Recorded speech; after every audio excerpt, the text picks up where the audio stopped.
Hi, this is Jen Rubin, editor-in-chief of The Contrarian. We're delighted to have back with us the co-president of Public Citizen, Rob Weissman. Rob, good to see you. It's good to be with you, Jen. You are out with a new report that I must say is eye-raising. It concerns the companies that are donating to the 330, 350, I'm not sure how much we're up to, $1 million ballroom. What are these companies? Who are these companies? Well, we know the names of about 24 companies, which includes most of the big tech companies, Apple, Amazon, Meta, Microsoft, a couple of tobacco companies, which is super interesting, Altria, Reynolds American, a couple of crypto companies, because of course they got to be in on this, and some others from across the spectrum, including notably Lockheed Martin, which is by far the biggest government contractor. Now, the administration itself released 21 of these names.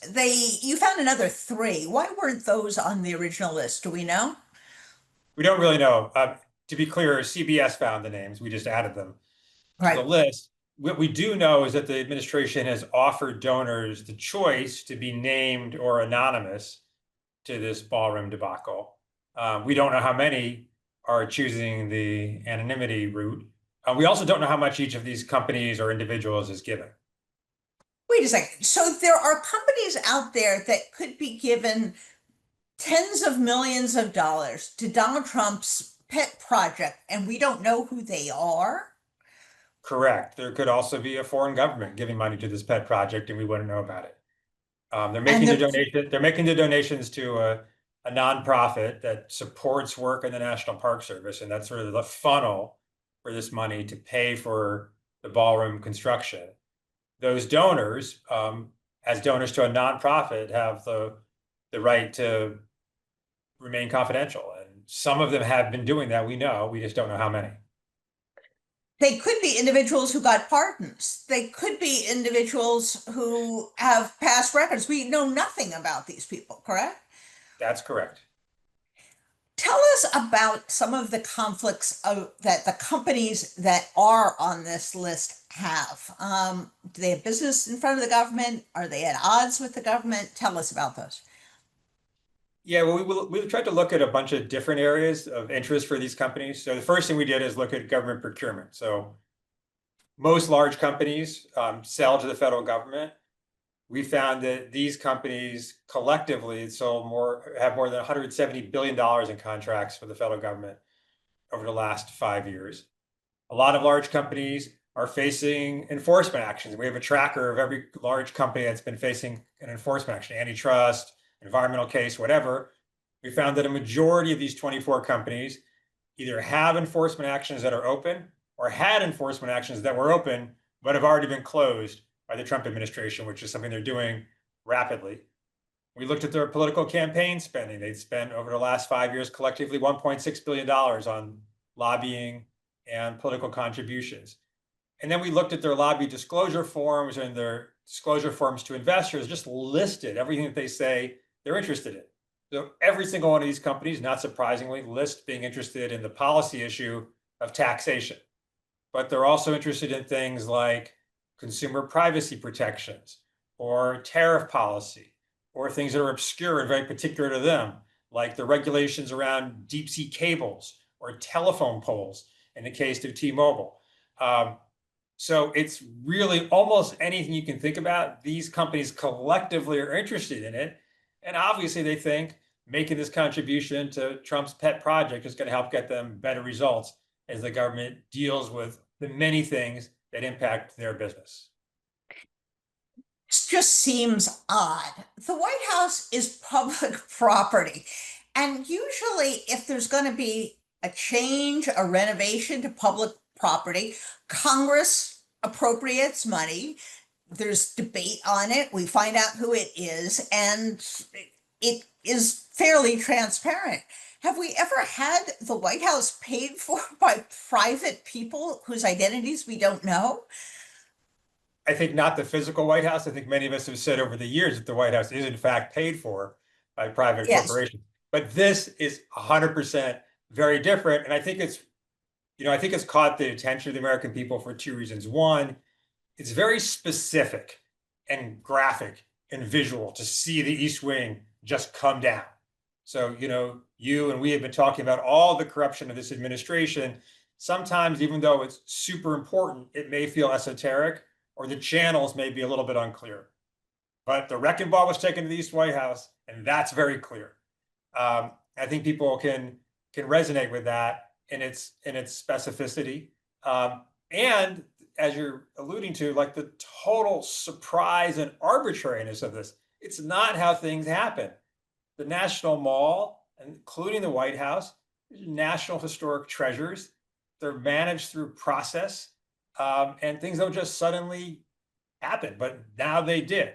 And also, they're paid for, not always, but generally with public money, because we understand this is a public purpose. And you want the taxpayers to make the decision through their elected representatives about how the money is going to be managed and what's going to be done. You don't want an individual, the president, being able to solicit money from his friends and people who want to curry favor with him to do whatever he wants to do. And you don't want them paying in order to get favor from the government rather than paying their taxes, which is what they ought to be doing. There's nothing, if we think this is correct, to stop Trump from tearing down the whole thing and putting up a big tower that says Trump on it. Theoretically, if he's going to go for the East Wing, why not do the whole thing, right?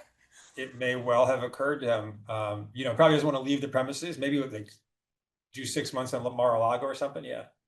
And that's not to speak of course, turning this into Mar-a-Lago by, among other things, paving over the Rose Garden. Now, Republicans make all kinds of bizarre arguments. Well, Michelle Obama put in a garden, and Barack Obama put in a basketball court. These are not those things, are they? Presumably, No, this not. bill. No. The thing is, just reported internal to the White House. I think to many of us, they look preposterous with the gold plating everywhere. But it may be gauche, but it's kind of the normal thing that presidents do, the remodeling of the White House.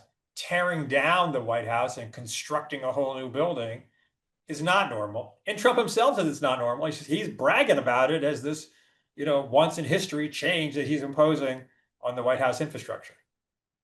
You mentioned crypto companies. We know Trump has gotten very, very rich from crypto companies. Do these have any direct relationship to Trump or his family that we know about? It's a small universe. Well, they have direct interest. They were being criminally prosecuted by the Securities and Exchange Commission, many of these crypto companies under the Biden administration, for not following the securities law or facing large civil fines. And Trump has come in and with his administration basically dropped all of those cases. And then just earlier, last week, pardoned one of the largest crypto executive in the world from criminal conviction, prior criminal plea. So Trump's doing this across the board. And then all these companies, of which there aren't that many leading companies, are integrated now and connected one way or another with these bizarre new crypto operations that his sons are involved in, that he has a stake in. He just told the Washington Post, I don't really know about this crypto stuff. My sons are in it.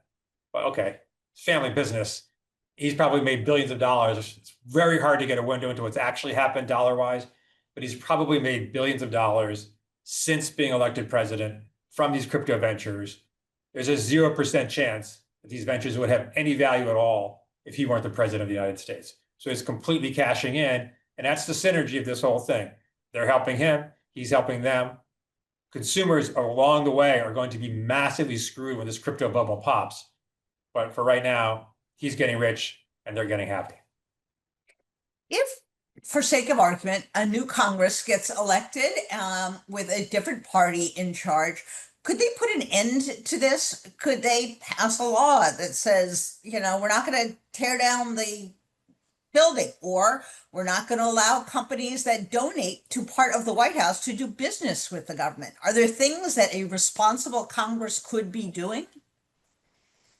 For sure. And those are good examples. The first thing that would happen if we had a functioning Congress, even a functioning Congress under Republican control, would be to have multiple hearings to understand what's going on. Like, what was the process to decide to do this? How did they skirt the standard rules about changing National Historic buildings?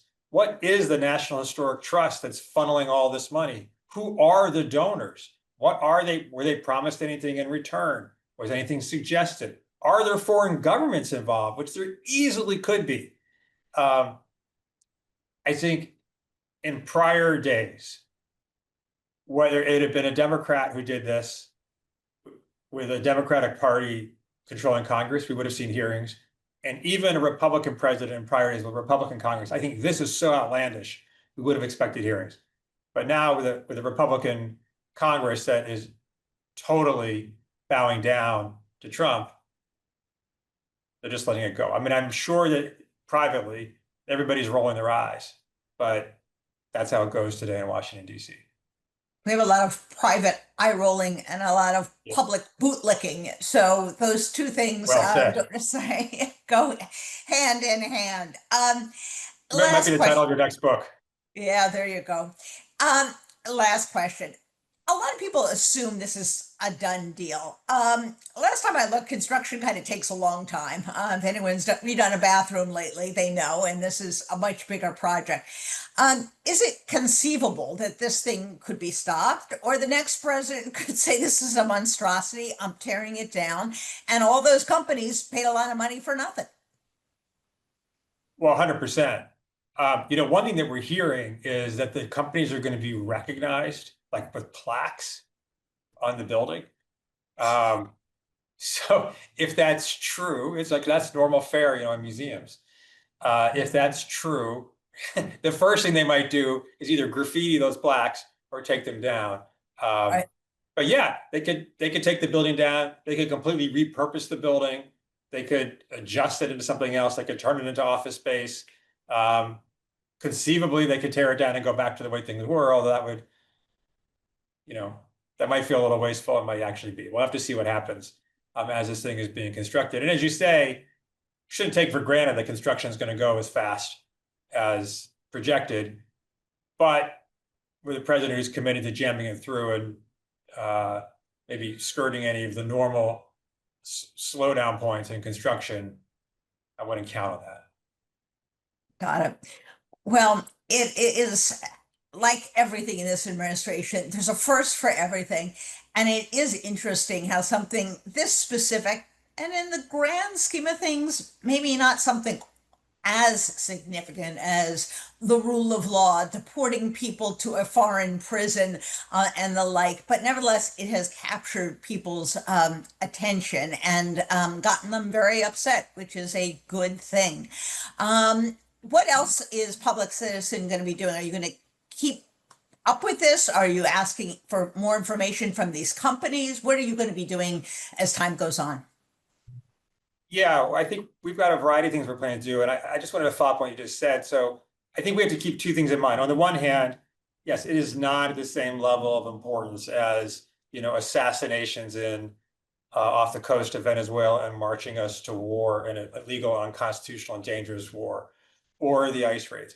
On the other hand, it's more than just an aesthetic choice because of Yes. of the nature of which would be its own thing.